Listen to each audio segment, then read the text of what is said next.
Herkese selamlar. Bugün iki farklı modelin Euro NCAP çarpışma test sonuçlarına sizlerle birlikte bakacağız.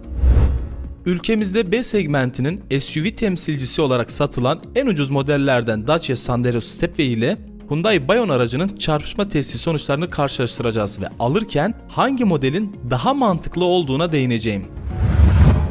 Karşılaştırmamızın temelini Euro NCAP test sonuçları oluştururken fiyat olarak da karşılaştıracağız. Az önce en uygun araç dedim. Özür diliyorum. En uygun araç diye nitelendirdiğimiz araç 340.000 TL. Bu fiyata uygun demek uygun kelimesine bir hakarettir. Öncelikle Euro NCAP'ten bahsetmek istiyorum. Avrupa pazarındaki otomobillerin güvenlik ve performans değerlendirmeleri için 1977 yılında kurulan bağımsız bir kurum olan Euro NCAP yaptığı testler sonucunda otomobilleri derecelendiriyor. Şimdi anlatacağım Dacia Sandero Stepway ile Hyundai Bayon aracı ikisi de 2021 yılında Euro NCAP'in çarpışma testlerine girdi. Şimdi Euro NCAP belirli aralıklarla test kriterlerini değiştiriyor. İki model de aynı dönemde teste tabi tutulduğu için aynı şartlar altında değerlendirilmiş oldu. Mercek altına alacağımız ilk model Hyundai Bayon aracı. Araç test sonuçlarına göre gayet başarılı sonuçlar elde etti. Euro NCAP sitesinden paylaşılan sonuçlara göre aracın 4 yıldız aldığını görüyoruz. Peki detaylar neler? Hangi kategoride nasıl bir sonuç elde edildi?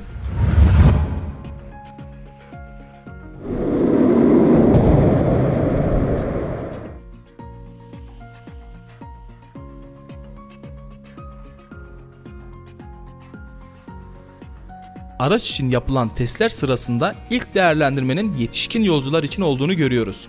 Yetişkin yolcular için yapılan testte araç %76 oranında başarı elde etti. Yetişkin yolcu kategorisinde önden çarpmalarda 16 tam puan üzerinden 11.8 aldı. Yandan çarpmalarda da 16 tam puan üzerinden yine 11.8 aldı.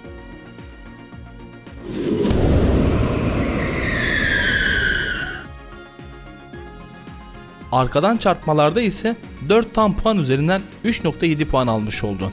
Acil bir durumda kurtarılma ve araçtan çıkarma anlamında ise 2 tam puan üzerinden 2 aldı. Şimdi aynı kategoride Dacia Sandero Stepway nasıl bir sonuç elde etmiş ona bir bakalım. Sandero Stepway araç test sonuçlarına göre pek de başarılı olduğunu söyleyemeyeceğim. Euro NCAP sitesinden paylaşılan sonuçlara göre aracın 2 yıldız aldığını görüyoruz. Peki detaylar neler?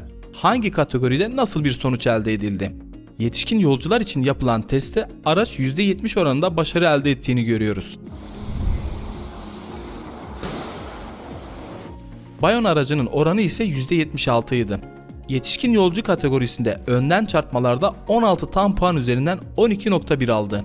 Bu alanda Bayon'dan bir tık daha iyi almış.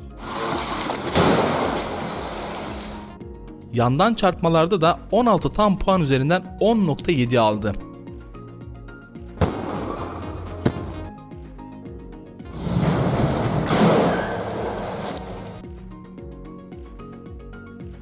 Arkadan çarpmalarda ise 4 tam puan üzerinden 3.6 puan almış oldu.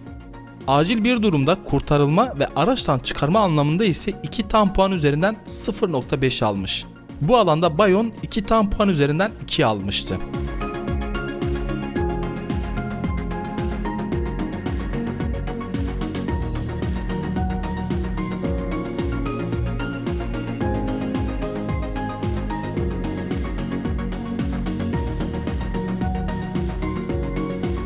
Bayon aracının testlerde en yüksek derece aldığı kategori olan çocuk yolcu güvenliğine baktığımızda %82 alarak gayet iyi bir derece aldığını söyleyebilirim.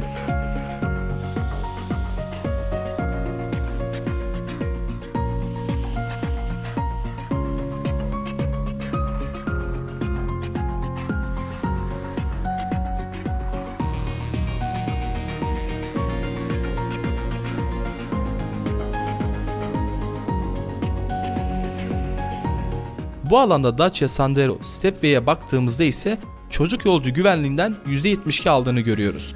Bu oranın bayağı zayıf olduğunu söyleyebilirim.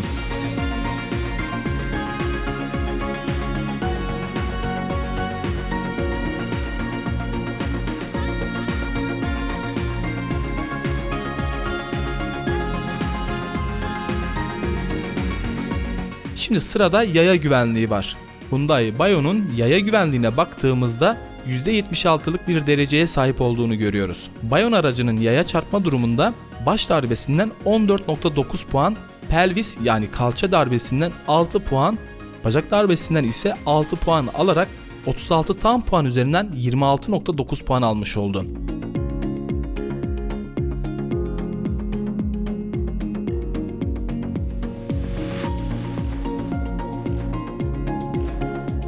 Otonom acil frenleme sisteminden 18 tam puan üzerinden 14.6 puan alarak başarılı bir sonuç elde etmiş.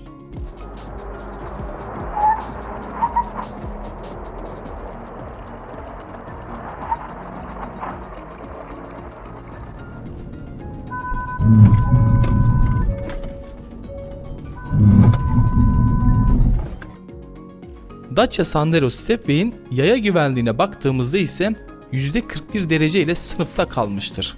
Stepway aracının yayaya çarpma durumunda baş darbesinden 14.1 puan, pelvis yani kalça darbesinden 2.3 puan, bacak darbesinden 5.8 puan alarak 36 tam puan üzerinden 22.2 puan almış oldu. Otonom acil frenleme sistemi araçta yer almadığı için 18 tam puan üzerinden 0 puan alarak başarısız bir sonuç elde etmiş. Sıradaki kategoride ise güvenlik yardımcısı öğeler yer alıyor. Hyundai Bayon aracı güvenlik yardımcısı öğelerden %67'lik bir derece elde etmiş oldu. Güvenlik yardımcısı öğelerin ayrıntılarına baktığımızda hız asistanından 3 tam puan üzerinden 1.8, yolcu durumu izlemeden 3 tam puan üzerinden 2.7, şerit desteğinden 4 tam puan üzerinden 3.5, araçtan araca acil frenleme sisteminden ise 6 tam puan üzerinden 2.8 puan alarak sınırda bir derece almış oldu. Dacia Sandero Stepway'e baktığımızda ise güvenlik yardımcısı öğelerden %42'lik bir derece elde etmiş oldu. Güvenlik yardımcısı öğelerin ayrıntılarına baktığımızda hız asistanından 3 tam puan üzerinden 1.3, yolcu durumu izleme ve şerit desteği araçta standart olarak yer almadığı için bu iki alandan 0 puan aldı. Araçtan araca acil frenleme sisteminin ise 6 tam puan üzerinden 4.5 puan alarak iyi bir derece almış oldu. Bu almış olduğu 4.5 puan ile Bayon'dan iyi olduğu nadir alanlardan biri. Şimdi fiyatlarına baktığımızda Stepway ülkemizde 2 versiyonu satılmakta.